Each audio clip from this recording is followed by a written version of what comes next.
ലോക്സഭാ തെരഞ്ഞെടുപ്പിൽ കോൺഗ്രസ് സ്ഥാനാർത്ഥികൾക്ക് വോട്ടഭ്യർത്ഥിക്കാനായി മുഖ്യമന്ത്രി ഉമ്മൻചാണ്ടി കർണാടകയിലെത്തി. മലയാളി വോട്ടർമാർ കൂടുതലുള്ള മേഖലകളിലാണ് അദ്ദേഹം സന്ദർശനം നടത്തിയത്. റോഡ് ഷോകളിലും പൊതുയോഗങ്ങളിലും ഉമ്മൻചാണ്ടി പങ്കെടുത്തു.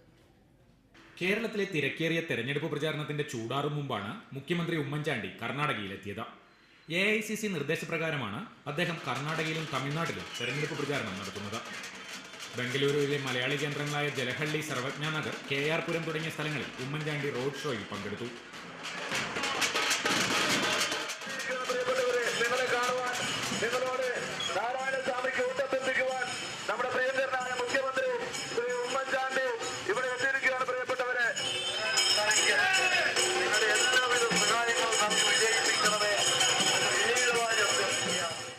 കർണാടകയിൽ കോൺഗ്രസിന് അനുകൂല സാഹചര്യമാണുള്ളതെന്ന് ഉമ്മൻചാണ്ടി പറഞ്ഞു.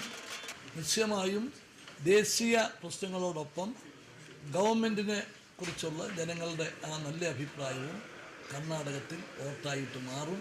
ഒരു നല്ല വിജയം ഉണ്ടാകും. പര്യടനം നടത്തിയ കേന്ദ്രങ്ങളിലെല്ലാം മികച്ച സ്വീകരണമാണ് കേരള മുഖ്യമന്ത്രിക്ക് ലഭിച്ചത്. വിവിധ മലയാളി സംഘടനാ നേതാക്കളുമായും ഉമ്മൻചാണ്ടി ചർച്ച നടത്തി. ബംഗളൂരുവിൽ മലയാളികൾ തിങ്ങിപ്പാർക്കുന്ന കേന്ദ്രങ്ങളെ ഇളക്കി മറിച്ചുകൊണ്ടായിരുന്നു മുഖ്യമന്ത്രി ഉമ്മൻചാണ്ടിയുടെ തെരഞ്ഞെടുപ്പ് പ്രചാരണം.